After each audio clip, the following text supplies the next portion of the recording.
여러분 안녕하십니까. 아침의 매일경제 시간입니다. 저는 이상훈입니다.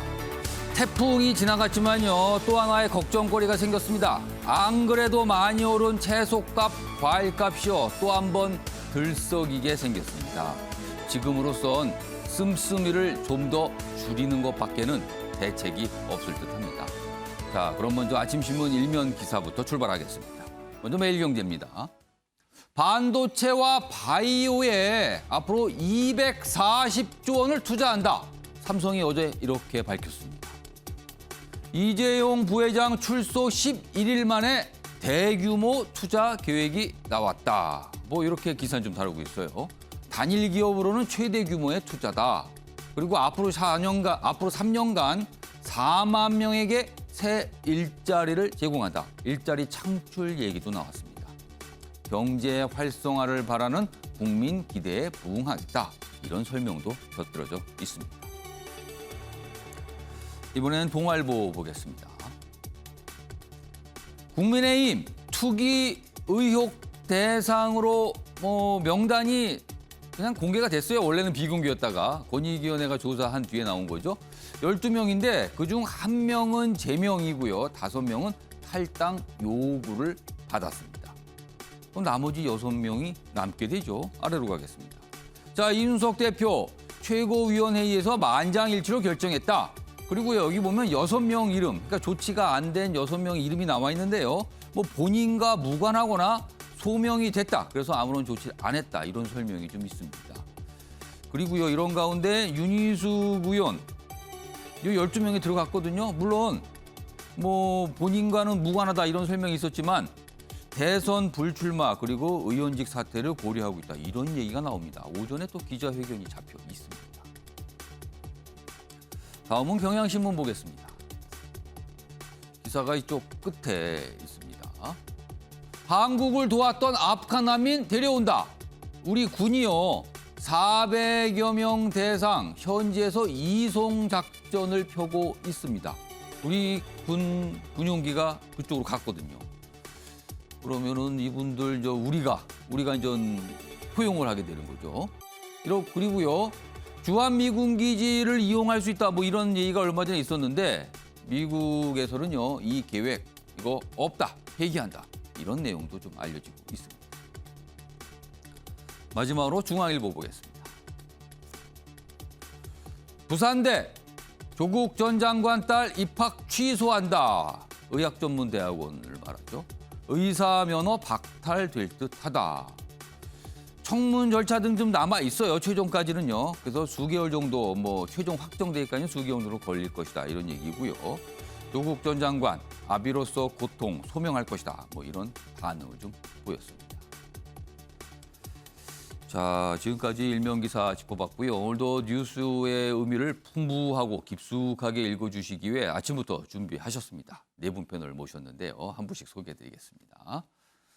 먼저 최양호 현대경제연구원 고문 가장 첫 자리에 앉아 계십니다. 그리고 그 옆에는 김종욱 동국대 대우 교수 나와 계시고요. 세 번째 자리에는 주원규 삼육대 겸임 교수 자리하고 계십니다. 마지막으로 김병인 경희대 개공 교수 자리하고 계십니다. 안녕하세요.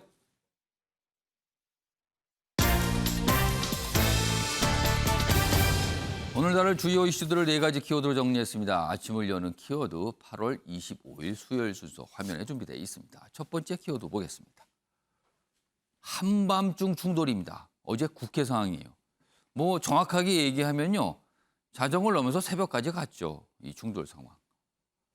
국회 법사위원회 언론중재법 처리를 놓고 여야가 대립을 했죠.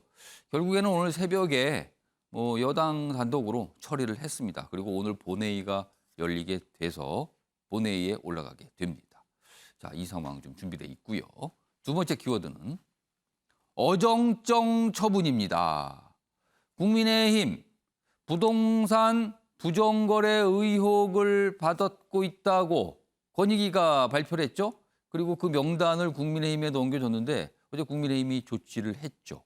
그런데 이게 뭔가 좀 어정쩡, 이렇게 아주 시원하게 한 거 아닌 것 같은데요. 이런 평가가 좀 나옵니다. 준비돼 있습니다. 세 번째 키워드는 2년 걸렸다. 조국 전 장관의 딸 부산대 입시와 관련된 어제 뭐 부산대가 입장을 냈죠. 일단 취소인데요. 뭐 절차 남아 있습니다만 처음에 의혹 제기가 된 이후에 시간을 따져보니까 2년 세월이 흘렀습니다. 세 번째 키워드입니다. 마지막 키워드는 한국행 탈출 작전입니다. 아프간 난민 이야기입니다. 자, 그럼 아침에 매일경제 본격적으로 출발하겠습니다. 첫 번째 이슈는 어젯밤 국회 상황부터 짚어보겠습니다. 그리고 밤부터 어제 사실은 오후 한 3시를 조금 넘어서부터 법사위 뭐 여느냐 마느냐 여러 가지 얘기가 있었어요. 그리고 쭉 진행이 됩니다. 그리고 한밤중에 충돌이 좀 있었고요. 그리고 새벽 결국에는 그 언론중재법이 법사위를 통과했습니다. 자, 그 내용 오늘 지금부터 해보겠습니다.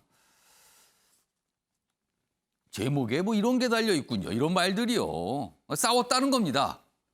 어디서 건방지게? 건방지게가 뭐냐? 이게 상상이 되시죠? 이런 말이 오갔는데 만약에 가까이인 상태였으면 멱살이 잡혔을 것 같기도 합니다. 서로요. 법사위에서 언론중재법 격돌을 했다. 오늘 본회의 열리죠. 그럼 또 본회의도 이게 순탄하게 가지만은 않을 것 같아요. 역시요. 여기 보면 어제 이제 법사위에서 나온 말들이 소개돼 있어요. 윤한홍 문재인 대통령 퇴임 후 안전장치인가? 김기현 통과된 민주주의 붕괴 시발점이다. 여당은요. 국민의 가짜뉴스 피해 회복이 핵심이다. 왜 엉뚱한 소리를 합니까? 또 이렇게 또 반발했죠.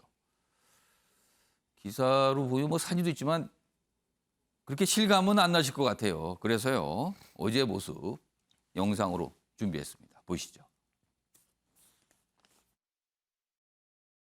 그대 여당 규탄한다. 집권 여당 규탄한다. 언론 말살, 언론 장악. 민주당은 중단하라, 중단하라, 중단하라, 중단하라. 정윤의 문건, 청와대 문건 유출 사건이 있었어요. 장관님 기억하실 거예요 아마. 제가 뭐 대책팀장이었습니다. 그러니까 그때 언론 자유 보장하라 그러면서 취재원 보호법까지 발의했죠. 민주당 내에 표현의 자유 특위 및 피해 신고센터까지 만들었어요. 이렇게 언론 자유를 외치며 권력을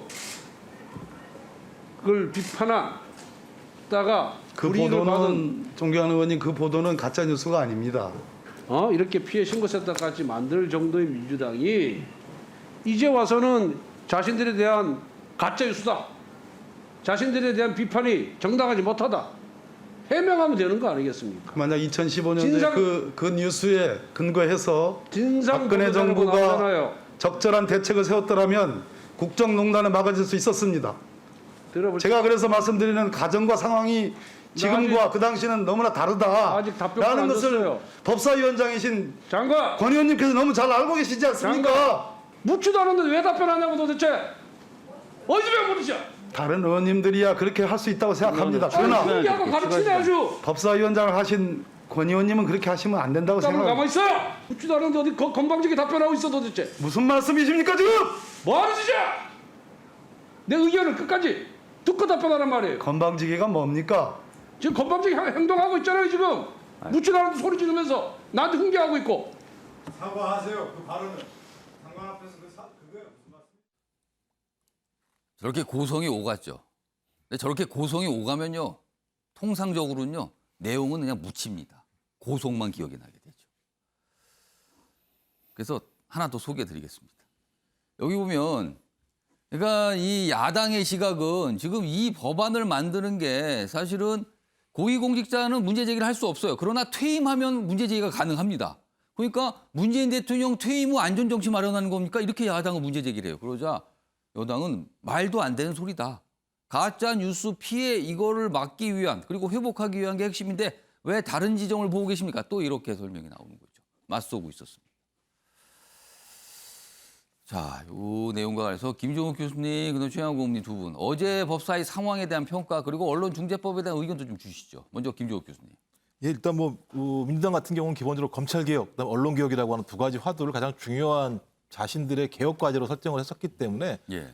검찰개혁 그다음에 이제 언론개혁이라고 하는 단계를 밟는 것 같아요. 그리고 적어도 이제 180석을 가졌던 임기 초기에 예. 이 문제를 갖다가 빨리 좀 통과를 시키는 것이 개혁의 동력을 만들 수 있다는 생각을 하는 거고 거기에 이제 언론중재법의 핵심적인 내용들 이제 국민구제라고 하는 측면들을 통해서 그러니까 가짜 뉴스로부터 피해를 보는 사람들을 구제한다라고 하고 하는 내용이 있는데 제가 볼 때는 그럼에도 불구하고 상당히 많은 논란들이 제기될 수밖에 없는 게 이제 법사위 전문위원도 마찬가지입니다만 예. 이 법대로 진행을 하게 되면 표현의 자유나 언론의 자유를 훼손할 수 있는 소지가 있다라고 분명히 제기를 한 측면들이 있고요.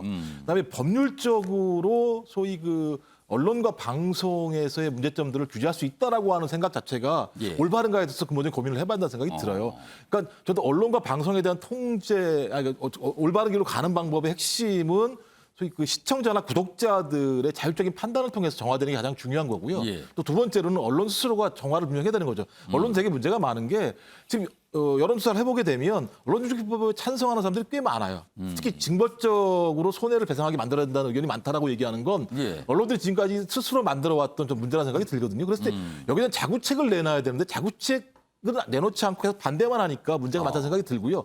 이런 것을 전제로 한 다음에 법이 예를 들면 보충적으로 적용이 돼야 되는데 제가 볼 때 지금 상황 상대 법 만능으로 가는 측면들이 분명히 있기 때문에 저는 좀 시간을 가지고 충분히 토론할 필요가 분명히 있다라는 생각이 들어요. 저는 그래서 좀 민주당이 본인의 개혁 과제로 언론 개혁을 잡은 건 충분히 이해가 됩니다만 예. 그것들을 관통시킬 수 있는 방법과 관련해서는 근데 너무 좀 밀어붙이기 방식이 아닌가 생각이 들기 때문에 여당은 왜 이렇게 밀어붙이는 겁니까, 그럼? 지금이 아니면 제가 통과할 수 없다고 보는 거죠. 자, 아시겠습니까? 검찰개혁 같은 경우도 마찬가지입니다만 초반에 그 상황 자체에 많은 국민들이 지지했음에도 불구하고 국회 내에서 야당의 반대 때문에 상당히 많은 곤욕을 치렀었고 예. 이런 측면들이 있기 때문에 올해 내에 제가 볼 때는 언론중재법을 통과시키자라고 하는 것이 내부의 방침이었던 것 같아요. 그런 측면에서는 지금 빨리 통과시켜야 되겠죠. 왜냐하면 예. 12월, 11월로 가게 되면 대통령 본 경선이 이제 시작되기 때문에 그때 가게 되면 더 큰 논란이 될 수 있는 면이 분명히 있었어요.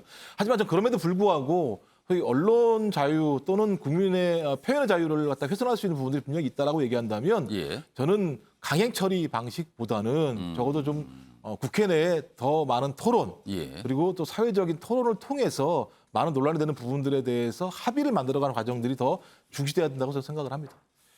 최영구 의원님, 언론학자나 법률 전문가들의 의견이 최근에 좀 소개가 많이 되어 이와 관련해서. 근데 그중에 한 대목은 이 법이 통과가 되어 시행이 되더라도 이건 위헌 가능성이 꽤 있다. 이런 평가가 좀 있거든요. 그렇죠. 언론의 자유라든가 표현의 자유에 대한 뭐 억압이 들어오는 부분들이 있기 때문에 예. 자, 뭐 멀리도 안 가더라도 7월 달에 한국기자협회 57주년 창립기념날 문재인 대통령께서 이런 말씀을 하세요. 언론 자유는 민주주의의 기둥이다 그랬거든요. 그러니까 언론 자유를 더 확보해주고 더 이것이 우리 국민들이 더 즐길 수 있는 자유롭게 쓸 수 있는 부분들로 가야 되는데 예. 이것을 제한하는 부분들이 굉장히 지금 이 법에는 지금 담겨 있기 때문에 그런 부분들은 바로 뭐 헌법소원으로 갈 수밖에 없는 그런 구조를 갖고 있습니다. 우리 김기욱 교수께서 굉장히 뭐 좋은 지적을 해주셨는데 예. 이것이야말로 사회적 수의가 없이 간다면은 이거는 한쪽 편으로밖에 뭐 만족스러운 그런 결과가 나오면 이것으로 인한 사회적 손실과 또 편가르기는 예. 진짜 어마무시할 겁니다. 현재 우리나라에 지금 뭐 전체적으로 보면 우리가 아프게 비난하는 게 우리가 예. 양분화돼 있지 않습니까? 예. 그리고 언론들도 우리가 보면은 한쪽 면만 보도를 하는 그런 뭐 이런 양분되는 부분. 그다음에 원래 뭐 취지가 있더라도 일부분만 보도하는 부분. 예. 다 이런 것들이 사실 국민 눈에는 가짜 뉴스로 보이는 거거든요. 그래서 그런 걸 어떻게 조합하니까. 그래서 법적인 어떤 테두리를 만들고 언론계의 자발적인 그런 개혁이 이것은 포함이 돼야 되는 부분이기 때문에 예. 이렇게 밀어붙일 일이 절대 아닙니다. 지금 뭐 사실 이번 국회의원 임기를 보면 굉장히 예. 초기지 않습니까? 예. 굉장히 수기할 시간이 많아요. 그리고 170석, 180석 갖고 있기 때문에 계속 앞으로 2년 동안 충분히 논의를 해가면서 예. 그런 이 성과를 내야지 이거를 밀어붙이는 데는 진짜 명분과 뭐 아무런 그다음에 이 소위 말하는 사회적 손실에 대해서의 예. 어떤 대응책 이런 것들이 부재한 상태에서는 이것이야말로 편가르기에 아주 뭐 정점을 찍을 수 있는 부분들로 갈 수밖에 없다 이렇게 보여집니다. 여러 가지 지적 그런데 반응들이 있어요. 다음 기사도 역시 그 맥락입니다. 여당 원로, 언론법 강행은 자충수가 될 것이다. 약간 걱정을 하는 목소리를 냈죠. 이제 친노 인사의 대표적인 인물로 꼽히죠. 유인태 전 의원. 뭐 국회 사무총장도 지내신 분입니다. 어리석은 행동이다. 그러면서 굉장히 이건 좀 신중하고 조심해야 되는데 자충수가 될 수도 있다. 뭐 이런 걱정의 얘기를 좀 했습니다. 자, 그럼 이 발언 직접 확인해 보겠습니다. 그 쫓기듯이 뭐 이 상임위원장, 법사위원장 뭐 넘어가고 하면은 이거 못하지 않겠냐는 조급함 때문에 그리고 또 워낙 국민적 지지가 굉장히 높았던 법안이고 하니까 밀어붙이려고 하는데 저는 조금 한 템포 쉬어가는 게 내일 처리하는 거는 지금 이런 환경 속에서 하는 거는 좀 굉장히 자충수가 될 거라고 봅니다. 자, 주홍 교수님. 네. 사실 앞선 기사에도 뭐 여당에서는 이거 가짜 뉴스 피해를 막기 위한 거다. 그런 거 예방차원이다. 이렇게 강조하고 있는데요. 근데 가짜 뉴스. 꼭 뭐 가짜 뉴스의 수준까지는 아니지만 좀 근거가 빈약한 여러 얘기나 주장, 뭐 소식들 정치인 또는 정치인 관계자들 통해서 나오는 경우 굉장히 많습니다. 그리고 이른바 유튜브 채널을 통해서 나오는 문제가 되는 뉴스 굉장히 많습니다. 자, 그건 어떻게 되는 거죠, 그럼? 이제 저는 강행이라는 거에는 동의하기 좀 어렵습니다. 사실은 수기의 시간이 길었고요. 예. 언론개혁은 예전부터, 이전 정권부터 계속해서 논의되어 왔던 거기 때문에 이제는 강행이 아니라 당연히 무르익었다라는 판단이 들지만 예. 전 자충수라는 말씀에는 동의가 되는 게 어. 지금 앵커님 말씀해 주신 것처럼 이 가짜뉴스를 통해서 국민들의 그런 고통과 피해를 회복한다라는 그런 핵심의 조항들이 지금 다 빠져버렸다. 거기에 핵심이 있다고 생각합니다. 원래 초안에서는 유튜브나 SNS에서 발발하는 가짜뉴스를 근절하는 거에 징벌적 손해배상을 포인트로 줬는데 그게 어느 순간 빠지고 소위 말하는 레거시 미디어를 견제하는 수단으로 이게 지금 변질되고 있다는 게 저는 이 중재안의 가장 큰 맹점이 아닌가 그렇게 보고 있습니다. 왜냐하면 이게 역차별이 될 수가 있어요. 잘 아시겠지만은 지금 가짜뉴스라고 말할 수 있는 것들은 이제는 SNS나 유튜브를 통해서 남발하고 있는 경향들 거기서 수많은 명예훼손이나 중과실을 호소하고 있거든요. 예. 그러면 정말 가짜뉴스를 보호한다고 한다면은 우리 소시민이나 소상공인의 그 가짜뉴스를 보호하려고 한다면은 그 레거시 미디어가 아닌 1인 미디어에 대한 견제도 함께 줬어야 되는데 그게 지금 빠져버리면은 이게 역현상이 일어나고 어떻게 보면 정론화되어야 될 레거시 미디어를 위축시키는 표현의 자유를 위축시키는 안 좋은 악순환 결과를 잉태할 수 있다. 예. 그렇기 때문에 이 부분은 이 수기가 필요한 부분이 아니라고 생각을 하더라도 예. 이 개정안에 대한 이 항목들의 헐거움을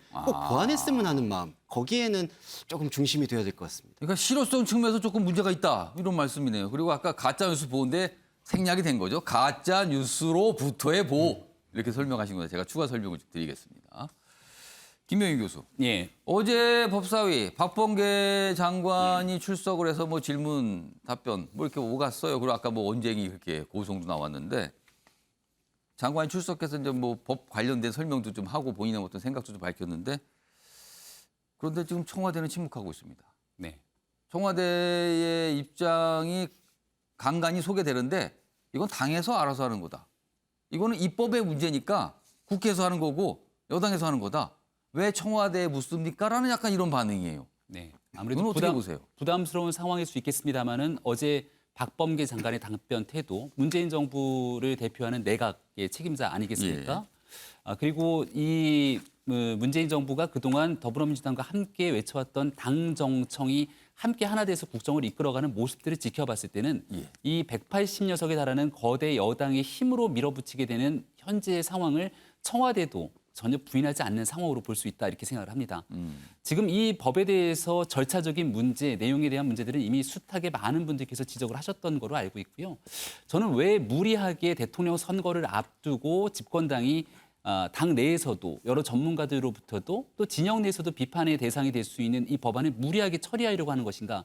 여기에 대한 정치적 의미를 지켜볼 수밖에 없다고 보는데요. 저는 이게 두려움에서 시작된 것이 아닐까 생각을 합니다. 예. 그 두려움이라는 건 지난날 최순실 국정농단 관련된 사태로서 이 박 전 대통령 탄핵이 이루어지기까지 모든 일들은 사실 엄청난 양의 보도를 통해서 시작이 됩니다. 예. 근데 시간이 지나고 지켜보게 됐을 때는 그 당시 최순실 씨를 둘러싼 많은 내용들이 시간이 지나고 났을 때는 사실과 좀 다른 내용들도 많이 발생을 하게 되죠. 그렇죠. 이후에 이제 그런 내용들이 조금씩 잡혀갔죠. 이 법을 토대로 봤을 때 만약 그런 일들을 두려워서 보도하지 못하게 됐다면 예. 그 당시 최순실 국정농단 사건이 그만큼 국민들께 효과적으로 전파될 수 있었겠는가라는 생각을 하게 될 수 있습니다. 문재인 정부 집권 거의 말기가 되어 왔고요. 예. 현재까지 정권에 대한 비리라든지 권력형 비리가 아직까지는 우리 국민들이 보시기에 보도되지 못한 측면들이 있지 않는가 생각되는데 아주 만약 그러한 내용들이 최순실 국정농단 사건에 보도되듯이 터지기 시작한다면 예. 여기에 있었던 과거의 전례를 비췄던 두려움으로 이 법안을 만들려는 것은 아닌가 이런 의구심을 지우기가 어렵습니다. 여러 가지 얘기가 있어요. 사실은 한 5년 전과 지금 비교하면은 언론 보도하기가 좀 많이 까다로워졌어요. 사실 피의 사실 공표도 하면 안 되는 상황이 있었고요. 취재 여건도 녹록지는 않습니다. 그런 상황에서 이제 언론중재법 이게 이제 오늘 본회의니까 지금 분위기라면 여당이 다수당이니까 통과가 될 것 같습니다. 그래서 좀 논란이 좀 불거지고 있는 상황입니다. 언론계는 계속 뭐 반발을 좀 하고 있죠. 오늘 본회의 상황도 좀 지켜봐야 될 것 같습니다.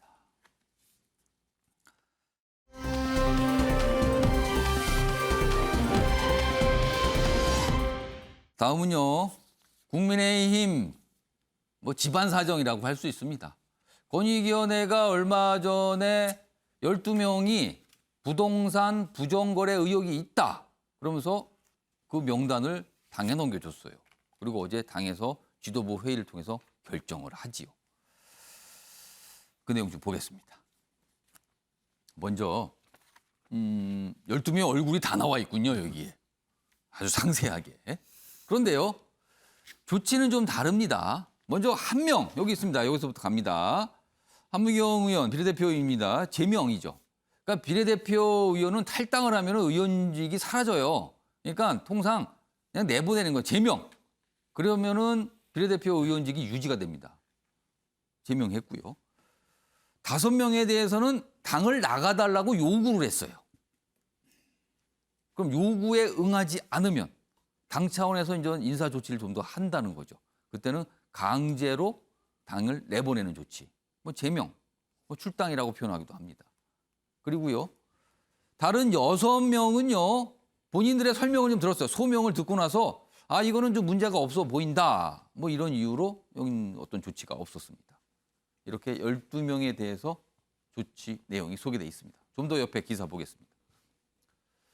1명 제명, 5명 탈당 요구다. 12명 화상으로 연결해 일일이 소명을 들어봤다. 그런데요, 앞서서 이준석 대표 뭐 강력한 조치, 민주당에 못지않은 또는 그보다 좀 더 강한 그런 조치 하겠다고 얘기했어요. 근데 그런 공언에도 절반만 징계라는 게 그 공언과 맞는 겁니까? 이런 얘기가 나오죠. 이준석 비판 여론 감수하겠다 이렇게 또 밝히기도 했습니다. 자 그리고요. 이 6명, 지금 1명은 제명되니까 나간 거고요. 5명까지 나가게 되면 의석이 줄잖아요. 그럼 100석 밑으로 내려갑니다. 지금 104석인데. 이른바 개헌저지선이 무너진다. 뭐 이런 거에 대한 또 분석도 좀 있습니다. 그렇다고 뭐 지금 뭐 개헌이 추진되거나 그러지는 않지만 아무튼 의미는 그렇다는 거죠. 이런 상황입니다. 자, 그럼 어제 이준석 대표가 지도부 회의가 끝난 다음에 설명을 좀 했어요. 들어보겠습니다. 안병길, 윤희숙, 송석준 의원은 해당 부동산이 본인 소유도 아니고 본인이 행위에 개입한 바가 전혀 없는 것으로 판단되었습니다. 김승수, 박대수, 배준영 의원의 경우 토지의 취득 경위가 소명되었고 이미 매각되었거나 즉각 처분 의사를 밝혔습니다. 강기훈, 이주환, 이철규, 정찬민, 최춘식, 한무경 의원의 경우 만장일치로 모두의 뜻을 모아 탈당과 함께 수사에 적극 협조할 것을 요구하기로 하였습니다. 한무경 의원의 경우 다음 의원총회에 제명안을 상정할 것입니다. 자, 어제 이런 발표에 대해서 다음 기사는 평가를 담고 있어요. 보겠습니다. 무관용 외쳤던 이준석. 그런데 투기 의혹 의원 어정쩡한 처분이다. 어제 상황을 어정쩡이라고 평가를 했네요. 그러면서 뭐 앞서서 봤던 내용 쭉 있습니다. 뭐 해당 의원들은 이거 마녀 사냥이다, 투기하고 멀다, 뭐 이렇게 반발을 좀 했어요. 그렇지만 일단 명단은 뭐 전달이 됐고, 뭐 공개가 됐고 그렇습니다. 그래서 어제 7시간 논의를 했어요, 지도부가. 진통이 있었다는 뜻입니다, 이거는. 자, 이 얘기해 보겠습니다.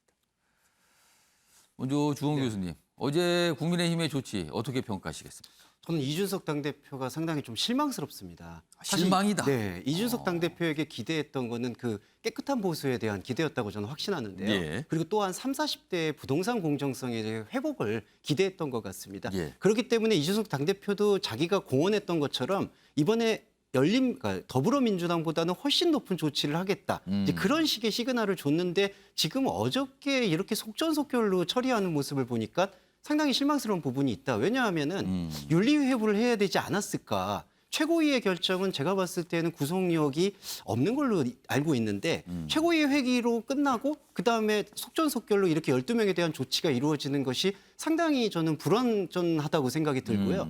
또한 소명을 7시간 동안 들었다. 뭐 12명을 화상으로 열렬히 일일이 소명했다. 근데 가족 공동체가 경제 공동체가 되는 부분에 대해서는 더 상세한 소명을 들었어야 되지 않을까. 뭐 서류라든지 그 예. 저간의 상황들을. 근데 그거를 그냥 화상 연결해서 비대면으로 들은 걸로 그냥 이거는 소명이 수용이 처리가 됐다, 완료가 됐다라는 식으로 얘기하는 그 태도에서 예. 이준석 당대표가 이거는 저는 상당한 패착이 될 것 같다. 그래서 이거 비판 여론을 감수하겠다고 말씀하시는데 감수가 아니라 재고하셔야 되는 게 아닌가라는 생각이 들 정도로 좀 실망스러운 조치였다. 그렇게 평가됩니다. 주홍 교수님은 한마디로 실망이다. 이 대표 실망했어. 이렇게 좀 평가를 해줬고요. 주영하 고문님은 어떻게 보셨습니까? 뭐 당초 이제 권익위에 맡기느냐 못 맡기느냐 논란부터 계속 있었습니다. 그것도 논란이 있었죠, 가기까지. 그러는 과정에서 이제 이런 게 나왔는데 사실상 지금 뭐 저도 같은 의견이 있습니다. 이거는 뭐 단언을 했고 부동산 실정에 대해서 비판할 수 있는 밑거름을 만들 수 있는 그런 단호한 조치가 있어야 되는데도 불구하고 지금 굉장히 뭐 눈높이에서 보자면 민주당하고 비슷한 그런 조치들 상응하는 뭐 그러니까 숫자도 12명이 똑같이 나오다 보니까 12였어요. 예. 그런 것들이 나왔는데 제가 뭐 만약에 이준석 대표 자리에 있다 그러면 예. 저는 사실 권익위가 수사권이 없지 않습니까? 그렇습니다. 그렇다면 12명이 나온 거 권익위에서 한 것조차도 12명이 나온 거에 대해서 사과를 하고 좀 더 수사권이 있는 이 뭐 기관이나 이런데 전수조사 한 번 더 하는 거예요. 완전 그럼 전체가 다 한번 수사를 받겠습니다. 네, 그런 자세로 나가는 정도에 하지. 사실 뭐 여기 각 개별 의원들의 어떤 그 사실 뭐 자기에 대한 얘기들은 뭐 다 뭐 한 자락씩 있기 때문에 예. 그거를 어떻게 뭐 통틀어서 기준을 만들 수는 없는 부분이고 이제 뭐 진짜 국민들한테 죄송하다. 그렇지만 수사권 있는 데서 한 번 더 우리가 수사를 더 받아봐야 되겠다. 이 정도의 결기는 보여줬어야 되는데 좀 약한 조치로 인해서 사실 지금 뭐 내용이 굉장히 뭐 늘어나는 그런 당내적 뭐 상황도 있겠습니다만은 좀 미흡한 것은 확실히 됐고 뭐 이런 것 조치를 하기 전에 당 대표로서 이 당에 있는 소속원들의 이런 부동산 관련 의혹에 대해서는 진짜 석고대죄를 대신해서 해야 하지만 지금 무너진 우리 국민들의 마음을 달래줄 수 있다고 보여집니다. 그러니까 한마디로 말해서 조사에서 나오면 가만두지 않을 겁니다. 아주 강조했는데 가만히 한 걸 보니까 뭐 민주당이나 뭐 비슷한 거 아니에요? 뭐 이렇게 되는 거예요. 그럼 상황이. 이게 뭡니까? 어정쩡이죠. 그래서 이런 평가가 오늘 기사에 좀 나왔습니다. 그런데요. 이 12명 명단 처음에 좀 알려졌거든요. 그런데 한 캠프에서 일하시는 의원이 꽤 숫자가 많이 나온 거예요. 이 부분이 또 달라지고 있습니다. 국민의힘 뭐 이 표현이 뭐 투기 의혹, 뭐 아니면 부정거래 의혹, 뭐 등등입니다. 아무튼 의혹을 받은 12명 가운데 5명이 윤석열 예비 후보 캠프에서 일을 하고 있었어요. 좀 많죠, 한 캠프에. 그리고 또 윤희숙 의원은 대선 출마 포기, 의원직 사퇴 고민. 의원직 사퇴하겠다고 어제 지도부 또 알렸다는 소식도 좀 들리고 있어요. 그리고 오늘 오전에 어떤 입장을 지금 발표할 예정입니다. 이거 첫 번째 거요. 윤 캠프 측 명단이 공개되자 당혹. 3명 제명, 탈당 공고안 받아 비상이다. 이렇게 돼 있습니다. 여기 윤캠프 측이 한 분 나와 계십니다. 김병민 개원 교수인데 지금 대변인 맡고 계시거든요. 일단 이 상황에 대한 설명 좀 해주시고요. 여기는 공개되자 당혹이라 그랬어요. 어제 좀 분위기가 그랬습니까? 설명 좀 해주시죠. 네, 어제 이 명단 권익위원회의 발표가 그 전날 있었고요. 예. 그리고 이제 국민의힘의 결정에 따라서 어떤 의원들이 해당되는지를 예의주시해서 지켜보고 있었습니다. 예. 국민의힘 최고위원회가 좀 장시간 결정이 미뤄졌기 때문에 결정이 나온 결과 총 절반의 의원에 대해서 탈당 권유 그리고 제명 조치를 하겠다 발표를 했고 그 내용 중에 3명의 인사가 캠프 내에 있는 걸 확인을 했습니다.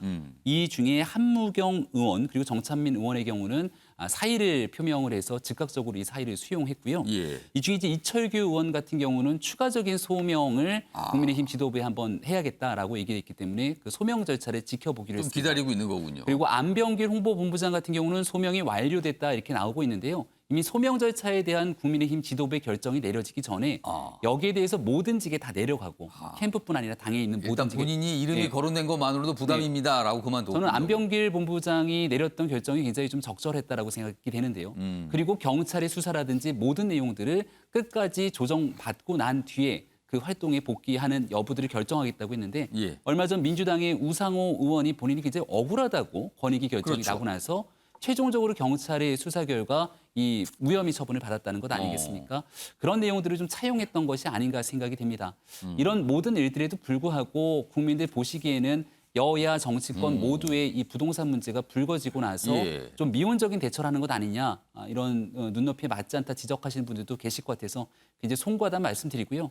한마디 꼭 덧붙이고 싶은 건 이 일이 발생됐던 애당초의 시점은 예. LH 투기 의혹이었습니다. 그렇죠. LH 투기 의혹의 핵심은 업무상 비밀을 획득한 사람이 예. 부동산 투기를 활용했다는 것이고 예. 그 문제를 해결하는 일들과 더불어서 국회의원은 과연 깨끗한가로 같이 그렇습니다. 얘기가 연결됐던 건데 국회의원을 비롯한 고위공직자의 부동산 문제 확실하게 다시 한번 국민 눈높이에 검증받과 동시에 LH 투기 등 고위공직자 등이 자신의 정보를 이용해서 투기에 나섰던 문제들에 대해서 끝까지 확인할 수 있는 일들도 병행해야 된다고 생각합니다.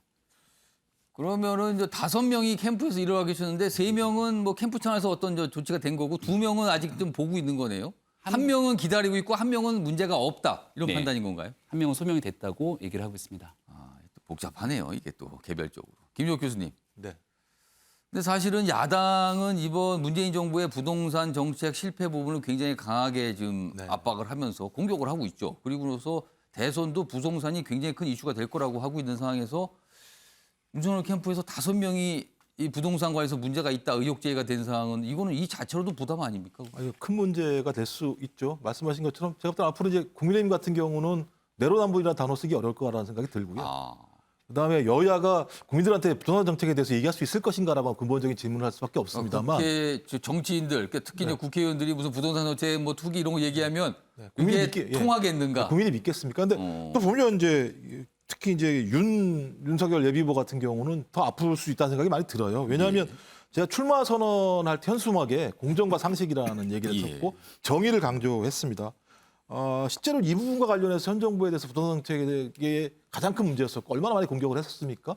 근데 그 캠프 내에 계신 5분 정도가 이분과 관련해서 뭐 의혹입니다만 연루가 됐다라고 하는 것. 또 제가 직책도 보니까 조직 홍보본부장 이시고 부동산 정책, 산업정책 본부장 이런 분들이 여기 연루되어 계세요. 그러면 적어도 가장 핵심적인 캠프를 운영하는 분들이 연루되어 계시기 때문에 상당히 문제가 많을 거라 생각이 들고 또 하나는 본인이 계속 헌법과 법치를 강조했는데 경자유전이 헌법의 가장 핵심적인 요소인데 농지법 위반이 되게 많이 있어요. 농지법 위반. 그러니까 경자유전에 위배되는 일이 농지법 위반인 거죠. 그러니까 농사도 안 지을 거면서 땅을 갖다가 토지를 갖다가 사실 농지 사서 농민이 되시면 돼요. 근데 농사를 안 지으니까 문제가 된 거니까요. 예. 저는 이런 부분들을 봤을 때 큰 문제고 또 하나는 제가 민주당만큼도 하지 못했어요. 국민의힘이. 그렇다면 본인들이 얘기하는 소위 정권 심판론을 얘기할 수 있을 것인가. 또 정권 심판론의 가장 상징이라고 얘기할 수 있는 윤석열 후보가 앞으로 이런 상황에서 적절한 조치를 취하지 않고 국민에게 얘기할 수 있을 것인가. 저는 그런 측면에서 윤석열 캠프 같은 경우 이 부분과 관련된 충분한 설명이 필요하다. 그리고 내부적으로도 마찬가지입니다만 의원이 소명됐다고 얘기해서 그 소명을 기다린다? 전 그거는 소위 본인이 얘기했었던 공정과 상식에도 어긋난다는 생각이 들기 때문에 예. 이 부분과 관련해서는 아주 그 과도한 만큼의 조치를 취해야 된다. 왜냐하면 본인이 앞으로 이런 얘기들을 하기가 어려워요. 그런 조치를 취하지 않게 된다면. 그러면 본인 스스로가 얘기하는 공정과 상식이라는 측면들을 이번 사태에도 보여줄 필요가 저는 있다고 생각을 합니다. 예, 최영호 고문님. 저는요, 이제 이게 지금 파장이 커지고 있지 않습니까? 예. 지금 나오는 얘기가 대선 후보들 다 이거 조사해보자. 그런 얘기 나와요. 예, 나오죠. 대선 후보도 부동산 보유 상황 한번 다 들여다봅시다. 네. 이 얘기가 나와요. 그럼 지금. 과거에 뭐 문재인 대통령의 농지법 위반 얘기도 다시 나올 거고. 아. 뭐 등등 이게요, 굉장히 지금 휘발성이 그냥 강하거든요. 꼬리에 꼬리를 물고 이어지겠네요. 그럼요. 그러면은. 이건 뭐, 이 사실 뭐 대선의 최대 쟁점이 되기 때문에. 예. 그래서 지금 어떻게 하든지 빠른 시일 내에 저는 뭐 지금 민주당도 그러고 국민의힘도 돼 있는데 대표들이 좀 만났으면 좋겠어요. 그래서 이 부분들을 국회 차원에서 이제 하는 거지 당 차원보다는 국회 차원으로 해서 이것을 해결책을 내는 것이 진짜 이것이 또 다른 그런 분열을 나누는데 좀 해결책이 도움이 되지 않을까 그렇게 생각합니다. 그러니까 무슨 부동산 문제가 생겨서 얘기를 하면은 그럼 당신도 한번 볼게요. 그럼 그다음에 나와요. 그럼 뭐가 나옵니다. 그러면 그거에서 뭐라고 또 하시는 분이 당신도 한번 볼게요. 지금 이렇게 가는 거예요. 계속 부동산 문제가. 그럼 상황이 좀 이렇습니다. 자, 다음은요. 이 사안과 관련해서 여당 그리고 범여권과 관련된 기사가 있습니다. 보겠습니다. 민주당 어제 이제 국민의힘이 이런 조치를 했을 때 반응이 신속한 조치 존중한다. 이 여당에서 듣기 어려운 표현이 나왔어요. 존중하겠다. 신속한 거. 근데 앞서서는 좀 뭐 해라. 지켜보겠어. 내로남불 아닌지 지켜보겠어. 뭐 이런 반응이 있었는데 어제 조치가 나오니까 신속한 조치 존중한다 이렇게 나왔는데 이 기사는 그걸 분석을 했어요. 왜 이런 표현을 썼을까? 이런 배경을 볼까? 떳떳하지 못해 공허한 논평이다. 왜냐면요. 여기 설명이 돼 있어요. 민주당도 같은 사안에 지금 논란이 됐었죠. 앞서서. 제명되거나 탈당 권유를 받은 의원 12명 중 10명이 실제 당적을 그대로 보유하고 있기 때문이다. 그래서 떳떳하지 못해서 공허할 수밖에 없다. 뭐 이런 얘기예요. 자, 그럼요. 어제 국민의힘이 어떤 조치를 하기 전에 여당 내에서 나왔던 목소리가 있었고요. 그에 대한 또 다른 야당의 반응이 있었습니다. 확인해 보겠습니다. 국민의힘은 의혹이 제기된 의원들에 대한 응분의 조치를 취함으로써 국민께 드린 약속을 즉시 이행할 것을 촉구합니다. 저희 당은 국민과의 약속을 지키기 위해 사상 초유의 탈당 권유 조치를 취했습니다. 이번에도 어물쩍 넘어가거나 시간 끌기를 한다면 남는 것은 국민의 가차없는 심판뿐이다. 국민의힘 눈높이로 셀프 면죄부를 준 것이나 다름없습니다. 혹시나 했더니 역시나 내로남불의 끝판왕이었습니다. 제1야당 대표로서 분명한 정치적 책임을 져야 할 것입니다. 국민의힘 투기 의혹 징계와 관련하여 왈가왈부할 때가 아닙니다. 염치가 있다면 송영길 대표가 탈당 권유했던 투기 의혹 대상 의원들의 민주당 당적부터 정리해야 할 것입니다. 정의당은 제1당, 제2당 모두 할 말 없으신 거 알아요. 뭐 이렇게 모두 지적을 했어요. 기사 하나 더 있습니다. 보이시죠? 열린민주당 김의겸 조치 없다. 그렇습니다. 권익위원회가 김의겸 의원에 대해서도 뭔가 좀 설명을 했잖아요.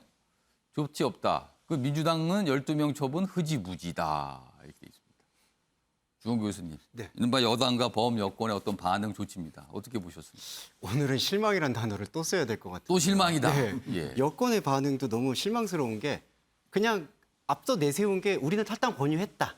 그러니까 거기까지 해달라. 이제 요 정도밖에 안 되니까 떳떳하지 못한 논평밖에는 못 낸 것 같아요. 왜냐하면 존중한다 이런 표현이 나왔단 말이에요. 결국 지금 기사에도 나왔지만 탈당 권유를 받은 12명 중에 10명은 지금 당적 보유를 하고 있고 이게 유화무화 될 것 같은 분위기거든요. 그러니까 민주당 내에서도 사실 거대 여당 자체도 어떤 의혹에 대한 것들을 발본사건하겠다라는 처음의 취지와는 무색하게 이것이 별로 어떤 의미에서의 그 휘발성이 좀 가라앉히려고 하는 느낌이거든요. 아까 최영호 의원님 말씀처럼 이게 휘발성이 강한 문제인데 이걸 더 이상 휘발성을 키우지 않으려고 하는 게 여권에서 좀 분위기가 이 있지 정도로 않는가. 좀 이렇게 사그라들었으면 이런 네. 분위기 아니냐는 거죠. 그리고 어떤 의미에서는 자충수가 될 수도 있지만 중요한 거는 그 윤석열 여기 지금 캠프의 대변인도 계시지만은 예. 윤석열 캠프에 대한 지금 의혹 제기들을 지금 공격하는 뉘앙스를 취하고 있는데 그러려면은 카드가 하나가 있습니다. 예전에 윤석열 그 대선 예비 후보께서 특검 얘기를 하셨거든요. 그러려면은 여당도 여기에 대한 공격에 대한 카드를 내밀려면은 그러면 다시 한번 특검을 해보자라는 그러한 특단의 조치. 거기까지 나가야 된다고 보거든요. 예. 그러니까 저는 궁색한 변면으로 지금 일관되어 있다. 그리고 한 가지 말씀드리면 저기 예. 김의겸 의원에 대한 소명이 됐기 때문에 해명할 가치가 없다라는 거는 상당히 좀 불성실하고 유감스럽다고 생각합니다. 이 부분에 대해서는 더 적극적으로 해명을 하셔야 돼요. 업무상 비밀 이용 의혹. 이게 바로 LH와 사태와 같은 그 비밀 의혹에 대한 부분이거든요. 예. 그러니까 저걸 그냥 조치가 없다라고 얘기하는 열린민주당의 태도가 예. 범진보 계열에게는 자충수가 될 수 있다. 그렇게 판단됩니다. 그래서 여기도 실망이다. 이런 반응이셨습니다.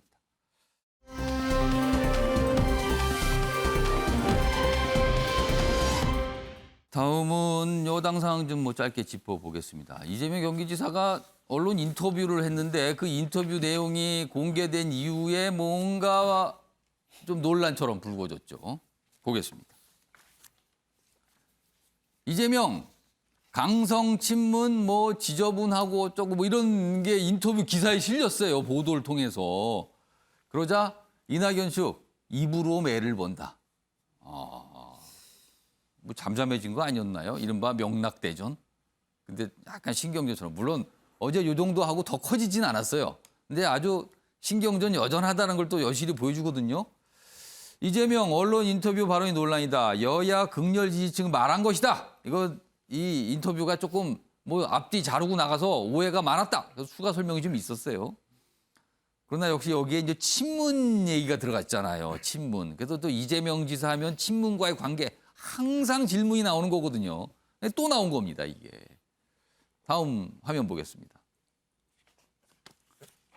그러니까 보도 내용이 이래요. 질문이 이렇게 되어 있습니다. 일부 친문 강성 지지층의 행태 어떻게 봅니까? 그에 대해서 요란하고 시끄럽고 지저분한데 이렇게 얘기한 거예요. 그러니까 눈길이 확 가죠. 거기 휘둘리지 않을 만큼 국민의식이 높다고 생각한다. 그렇다면 이 강성 친문은 요란, 시끄럽고 지저분이 되는 거예요. 그리고 이게 이제 발칵한 거예요. 그러자 이제 해명이 나왔습니다. 이게 좀 잘못 전달했다, 이거. 문제가 많았다, 보도가. 이렇게 보도하면 안 됩니다. 왜곡 아닙니까? 뭐 그러면서 해당 발언은 여야 극렬 지지층에 대한 원칙적인 설명이었다. 그런데요, 원칙적이라 보지만 여도 들어가는 거잖아요, 그러면은.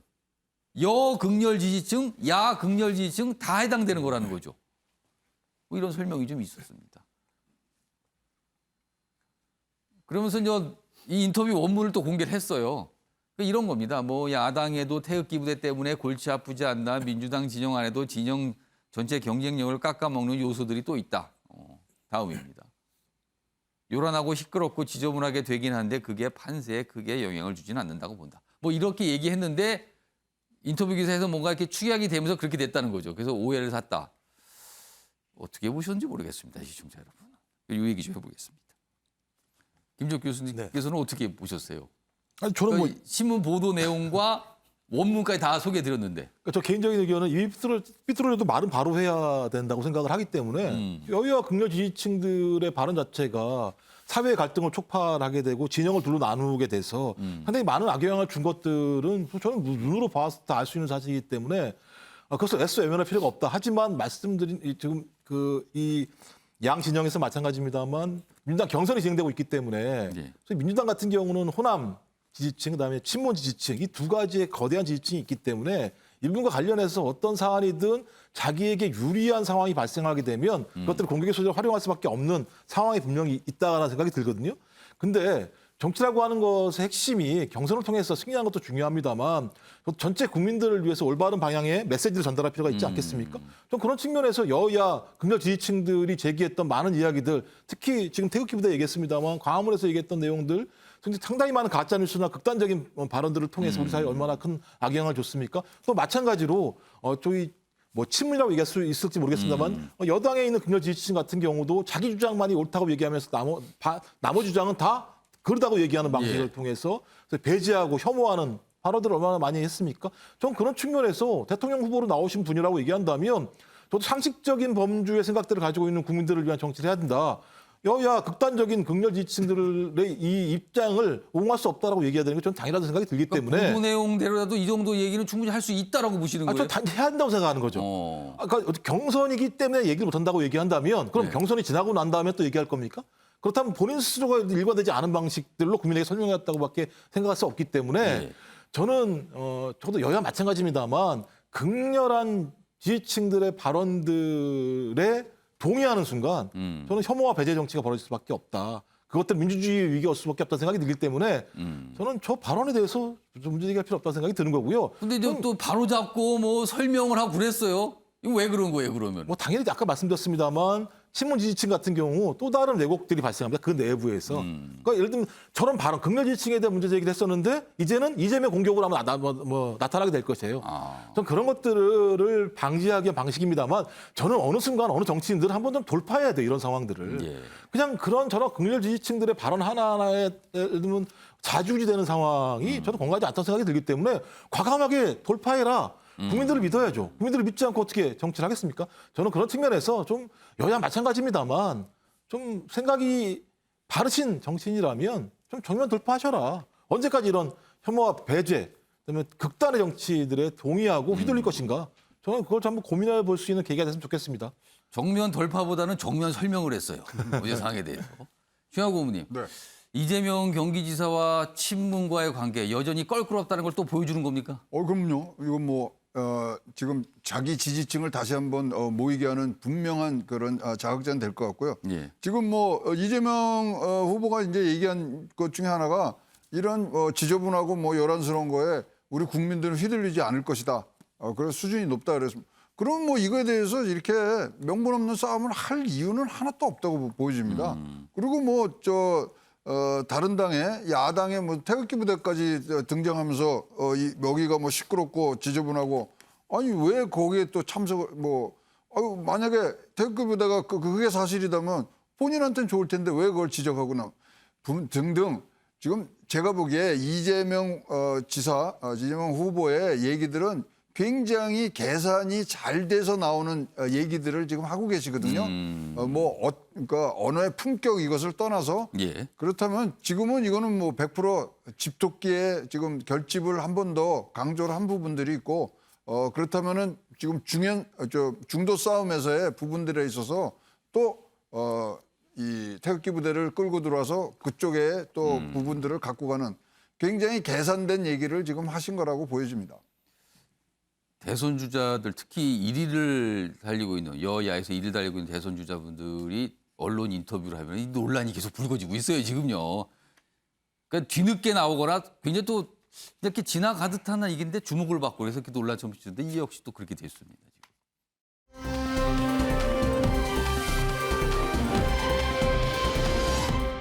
다음은 조국 전 장관의 딸 그리고 부산대와 관련된 내용입니다. 어제 부산대가 발표를 했죠. 그 내용부터 좀 확인해 보겠습니다. 부산대 2년 만에 교민 입학 취소. 어제 복지부가 좀 입장을 냈죠. 의사면허 취소 가능. 뭐 이런 취지의 설명을 좀 내놨어요. 부산대 의전원 서류 기재사항 사실과 달라 불합격 처리 결정이다. 일단 이건 예비 결정이라고 합니다. 청문회를 거쳐서 최종 확정될 듯. 그렇다면 한 2-3달 정도 더 걸릴 수 있다는 거예요. 여기 뭐 조국 전 장관 아비로서 고통스럽다. 이런 반응까지 소개가 돼 있습니다. 자, 그럼요. 먼저 어제 부산대가 설명을 좀 내놨습니다. 확인해 보겠습니다. 대학 본부는 공정위의 자체 조사 결과서와 정경심 교수의 항소심 판결, 소관 부서의 의견을 종합적으로 검토한 결과 조민 졸업생의 2015학년도 의학전문대학원 입학을 취소하기로 결정하였습니다. 의사 면허 취소와 관련된 것은 보건복지부에서 판단할 내용입니다. 어제 이런 발표가 있은 뒤에 뭐 정치권도 반응을 보였죠. 야당에서는 당연히 뭐 수순대로 간 거다, 맞다 이거는 뭐 제대로 조치했다. 그런데 여당은 약간 불편한 기류가 있었고요. 어제 추미애 전 장관이 좀 반응을 좀 보였는데요. 화면에 있습니다. 어제 부산대 이 발표, 대법원 최종심이 끝나기도 전에 결론을 내려버리는 것이다. 안타깝고 이해하기 어렵다. 그러니까 일단 이해하기 어렵다고 했는데 그 이유는 대법원 남았는데 왜 결정했는가? 지금 이겁니다. 주홍 교수님, 네. 이 입장은 어떻게 보셨습니까?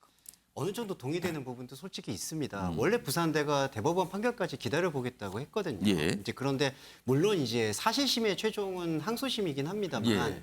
이렇게 먼저 이제 입학 취소 발표를 하게 되면은 그게 아마도 대법원 판결에 영향을 미칠 수도 있는 것이고 그리고 어떻게 보면은 조금 더 기다리고 소명하고 청문해야 될 절차들에 대해서 예. 조금은 너무 앞서서 판단하는 예단이 되지는 않을까. 그런 것 때문에 조금 이해하기 어렵다라는 결정에 대해서도 추미애 전 장관은 그런 부분을 좀 지적했다. 네, 저도 수긍이 되는 부분도 있습니다. 그리고 또 하나는 좀 조민 씨 이제 개인에 대한 행정소송의 다툼의 여지들도 저는 있다고 생각을 해요. 어저께 이제 발표에 보면은 그 표창장 위조에 대한 부분이 그 입학에 대한 영향을 주는 건 아니었으나 모집 요강이 위배된다. 이제 그 이런 설명이 부분에서 이 모집 요강에 대한 재량을 어떻게 봐야 될 것이냐에 대한 다툼의 여지도 있습니다. 부산대가 국립대학교이기 때문에 행정소송의 여지도 있고요. 그리고 이제 의료법 원어를 취소해야 되는 그 문제에 대해서도 충돌되는 부분도 있습니다. 5조와 65조, 그러니까 의료법에 대해서 5조는 이제 그 의전원 학생 그리고 의대 학생에게만 예. 면허가 있다. 이제 졸업자에게만. 근데 65조에는 취소 사유에는 그게 해당이 없거든요. 그러니까 그런 부분에 대해서도 행정소송의 다툼의 여지는 아직 남아있다. 이제 그런 부분에서 저는 조민 씨의 개인의 인권에 대한 부분들도 존중이 돼야 된다고 보는데 문제는 그러려면은 저는 조국 전 장관께서 태도를 좀 명확히 하셔야 된다고 생각해요. 이 어저께 이제 SNS에 아비로서 고통스럽다 이런 표현을 했는데 예. 개인의 소외를 밝힐 게 아니라 예. 어찌됐든 사회적 무리를 일으킨 거에 대해서 참 유감이고 사과스럽다. 그러니까 조국 전 장관은 공인으로서 그걸 얘기를 하면은 그것으로 여론을 일으키게 되면은 그 조민 씨의 개인적 인권에 대한 그 어떤 행정소송이나 다툼도 국민이 이해할 수 있을 거라고 생각이 듭니다. 그러니까 조국 전 장관은 어제 뭐 본인의 또 소회를 밝히면서 이게 그 서류가 뭐 입학에 영향을 준 건 아니다. 또 이런 부분을 또 강조를 했어요. 또. 그러니까 억울하다. 뭐 이런 말을 하고 싶은 걸로 보였습니다. 어제. 김병민 교수는 네. 어제 부산대 결정 그리고 추미애 전 장관의 반응을 봤거든요. 이거 어떻게 평가하세요? 사회적 혼란을 더 가중시키는 일이라고 저는 생각합니다. 사실 지금 벌써 한 2년 정도의 시간이 지났는데 지연된 정의는 정의가 아니다라는 말처럼 이 일 단순한 사실관계 확인을 하고 입학 취소 결정을 내리기까지 2년의 시간이 걸렸다는 데에 대해서 굉장히 안타까운 표현을 국민분들이 많지 않을까 생각을 하고요. 지난해 겨울에 정경심 교수의 1심 재판이 선고가 됩니다. 예. 1심 재판 선고에 따라서 분명하게 관련된 서류에 대한 거짓 여부들이 드러나게 되고 가장 큰 사회적 혼란을 막기 위해서 그 이후에 치러지게 되는 의사 면허 시험을 제대로 치르지 못하도록 하는 여러 가지 조치들이 그 이후로 뒤따라야 됐고 그 당시 의사 면허 시험을 치르게 됐을 때도 부산대 의전원에 적극적인 입학 취소 결정이 필요하다는 얘기들이 상당히 예. 존재했습니다. 지금 조국 전 장관의 딸은 의사 면허를 취득하고 인턴으로 활동을 하고 있는 상황 예. 아닙니까? 누군가는 이 조 전 장관 딸로부터 진료를 받게 될 수 있는 상황이고 그렇다면 마지막으로 이 의사 면허가 전부 취소가 되고 난다면 올해 그 기간 동안 진료를 받았던 사람들은 도대체 나는 누구에게 진료를 받았던 것인가? 사회적 혼란을 충분히 가중시킬 수 있는 상황임에도 불구하고 이걸 바로잡기 위한 부산대 그리고 보건복지부의 노력이 없었던 것 아니냐라고 하는 지적이 있을 수 있기 때문에 지금 현재 나와 있던 결론진 상황을 바탕으로 부산대가 조금 더 빠르고 신속한 결정 그리고 보건복지부도 이에 준하는 결정들을 내릴 필요가 있다고 생각합니다. 김종욱 교수님, 어제 사실 이 사안에서 민주당은 뭐 공식적으로 어떤 입장이 없었어요. 그래서 침묵하고 있다. 언론에서 뭐 이렇게 소개가 됐는데 민주당 불편한 건가요? 불편하겠죠. 뜨거운 감자죠. 이 부분들이. 당대표 같은 경우는 재판부 결정을 존중하겠다고 얘기를 했었기 때문에 뭐 당에서는 공식 입장을 낼 수 없습니다만 일부 경선 후보들 같은 경우 입장을 냈죠. 아까 말씀하신 것처럼 저희 헌법의 무죄 추정의 원칙들이 보장돼 있음에도 불구하고 최종심이 끝나기 전에 이런 결정을 내린 것에 대해서 유감이라는 표명을 한 걸로 알고 있습니다만 정말 누가 뭐라고 하더라도 그 부분과 관련해서 소위 3심 이전에 1, 2심이 사실의 존부를 확인하는 거기 때문에 사실 존부 확인이 1심 모두에서 유죄라고 하는 것들을 판결했다고 얘기한다면 아주 계속 그 특정한 증거가 확인되지 않는 이상은 이대로 갈 거라는 상황들이 많이 있는 거죠. 그렇다면 조국 전 장관의 딸에 대한 인권도 중요합니다만 부산의전원에서 탈락한 분, 어떤 분이 한 분이 계시겠죠. 그다음에 또 입시 불공정에 대해서 분노했던 많은 입시 준비생들, 그다음에 지금 또 환자로서 치료를 받았던 분들, 이런 분들 같은 경우에 인권들도 분명히 존중받아야 한다는 생각이 분명히 드는 거고요. 전 그런 측면에서 조국 전 장관의 무죄 주장도 존중받아야 됩니다만 다른 부분에 대해서도 충분히 이 부분들에 대해서 고려가 돼야 된다는 생각이 듭니다. 전 그래서 민주당이 이 부분과 관련해서 입장을 내지 않는 게 맞다고 봐요. 저는 사법부가 판단을 한 것이고요. 또 그다음에 부산대학교에서도 판단을 한 거예요. 그들의 판단을 존중하지 않고 조국 전 장관의 무죄 주장에 대해서만 존중을 한다고 얘기한다면 민주당이 어떤 기준과 원칙을 가지고 사안을 접근하는 것인지에 대해서 근본적인 질문을 할 수밖에 없기 때문에 저는 민주당 스스로가 이 문제에 관련해서는 어떤 논평을 내기 어려운 상황이라는 생각이 듭니다. 부산대가 국립대잖아요. 국립대에서 이루어진 결정. 그리고 대상자는 조국 전 장관의 딸, 그리고 현 정부는 문재인 정부. 뭐 이런 걸 연결지으면서 굉장히 여건이 복잡한 신경일 거다. 뭐 이런 설명도 좀 있었습니다. 그렇게 말씀하신 분도 있었고요. 최영호 국민. 정유라 사건을 뭐 소환하지 않을 수밖에 없는데요. 당시에는 감사 한 번 받고서 이게 이제 입학 취소가 됐습니다. 고등학교까지. 지금 이제 여기 이 상황에서는 조국 전 장관은 6번의 소송을 낼 수가 있습니다. 그럼 이거 길어지는 거거든요. 그럼 자 지금 저는 굉장히 지금 이 조국 장관의 입장에 대해서 동의를 하지 않습니다만 아비로서 굉장히 미안하다 이랬는데 고통스럽다 뭐요. 이 정권의 간판 스타였으면서 그다음에 민정수석 법무부 장관을 한 사람이 필부 아버지로서의 소외만 얘기한다는 자체가 진짜로 이 정권의 어떤 모습을 보여주는 듯해서 굉장히 실망스러울 수밖에 없다고 생각합니다.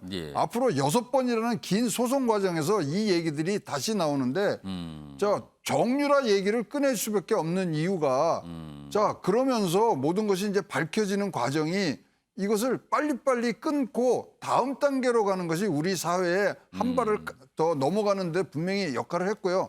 거기서 시작된 게 촛불이고 다시 그러면 정권의 정당성을 잡았던 부분 그러한 초심을 잃어버리는 듯해서 굉장히 조국 장관의 전 장관의 앞으로의 행보는 우리가 국민들이 눈여겨보고 있다는 것을 꼭 전달해주고 싶습니다. 오늘 실망입니다. 이게 참 많이 나오네요. 이거 또 실망입니다. 그랬어요. 지금 상황에 대해서 지금. 이 결정이 나온 다음에 이제 고민을 할 단체들이 있습니다. 기관들도 있고요. 먼저 화면 좀 보겠습니다. 이건 보건복지부 얘기가 좀 있어요. 정부죠. 그러니까 보건복지부는 이 의사 면허를 여기 또 관리하는 곳이잖아요. 추후 의전원 입학 취소가 확정되면 면허를 부여한 복지부 장관이 취소가 가능할 것으로 판단한다. 여기 고민이에요. 다음 보겠습니다. 법률 검토를 거쳐서 취소 처분 사전 통지 등등등 거쳐 진행한다. 그러니까 보건복지부가 있고요. 또 고민이죠. 그리고 이 조국 전 장관의 딸이 근무하는 병원이 있어요, 지금. 그 병원도 고민 아닐 겁니까? 이 상황이에요, 지금. 다음 기사 하나 더 보겠습니다. 이 대학도 지금 고민입니다. 의전원이요, 조민, 고대 입학도 취소되나? 여기도 이제 문제가 되는 거란 말이에요. 여기 제출한 서류도요. 근데 고대 입시 서류는 모두 폐기가 된 상태예요, 이미. 그런데 고교 생기부와 비교 판단할 때, 그러니까 생기부에 이제 그런 내용들이 적혀 있는가? 이런 게 이제 확인이 될 수 있다면 뭐가 상황이 달라질 수 있다는 거죠. 김용윤 교수. 네. 이 고대는 어떻게 되는 겁니까, 그럼? 저 생기부의 내용이 매우 중요할 것 같은데요. 그러니까 입시에 관련된 서류들은 폐기돼서 사실관계 입증은 좀 어려운 상황이지만 입학 취소 결정을 하기 위한 위원회가 지금 출범을 한 상태 아닙니까? 생활 기록부에 기재되어 있는 내용들이 입시에 굉장히 결정적인 영향을 미치게 되고 목록이나 하여튼 뭐가 있다 그런 게 확인된다면 생활 기록부의 내용들은 사라지지가 않는 상황이기 때문에 이 내용에서 지금까지 재판 결과 나왔던 허위 스펙들에 대한 내용들이 그대로 적시가 돼 있다면 이것은 입학 취소에 핵심적인 근거로 작용할 가능성이 매우 높다 이렇게 생각이 되고요. 이게 굉장히 중요한 이유 중에 하나가 부산대학교가 좀 어정쩡한 설명을 하지 않았습니까? 예. 여기에 이 동양대 표창장 등에 대한 게 최종적인 합격에 영향이 미쳤는지 여부에 대해서 좀 어정쩡한 태도를 취하면서 직전 대학의 성적이 높은 성적이었다고 얘기를 합니다.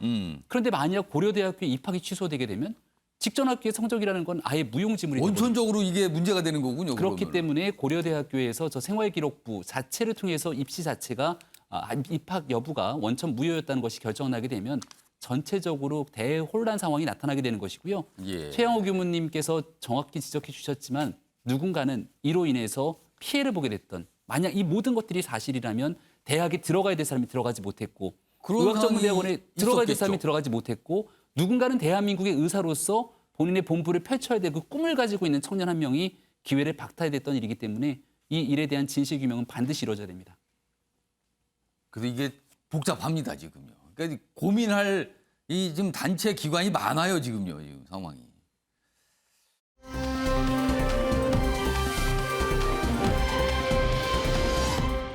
다음은 아프간 난민 관련 기사가 좀 오늘도 있습니다. 첫 번째 기사인데요. 한국을 도운 아프간인 400여 명 군용기로 데려온다. 지금 작전이 진행 중이라고 합니다. 정부가 군수송기 3대를 현지 파견했어요. 한국 대사관 등에서 일한 직원과 가족입니다. 이분들 거기 계시면요. 탈레반의 위협 심해질 수 있는 가능성 농후합니다. 그래서 이송키로 했다는 거죠. 이 내용입니다. 기사 하나 더 있습니다. 아프간인 400여 명 한국행 탈출 작전 진행 중입니다. 한국군 독거나 재건 임무 참여한 분들, 여기 보면 주로 의료, 기술, 통역 등 이런 역할을 좀 하신 분들이에요. 자, 우리는 안전한 피난처 제공에 책무가 있다. 우리 정부의 입장입니다. 이송 땐 얼마나 오래 체류할지, 그러니까 우리나라에 들어오게 되면 과연 얼마나 우리나라에 머물게 되는 건지, 이게 또 이제 문제가 되는 거예요. 이제 난민으로서 받아들이는 건지, 정부 일단 특별 체류 자격 부여 검토하고 있다. 이런 겁니다. 김주혁 교수님, 일단 이분들 급하니까 우리나라로 이제 모셔오는 거예요. 이분들. 네. 근데 그 이유가 또 이제 문제 아닙니까? 근데 이제 핵심적으로는 뭐 적어도 한국을 도운 국가, 사람, 단체에 대해서는 우리가 당연히 충분히 협력을 해야 된다는 생각이 들고 또 한미동맹 관계이기 때문에 이분들 같은 경우가 실제적인 위협, 생명 위협을 느낄 수 있기 때문에 인도적 차원에서 정부 같은 경우는 인도적 차원의 특별 체류라는 방식을 통해서 당분간은 이분들 갖다 수용하겠다는 생각이 드는데요.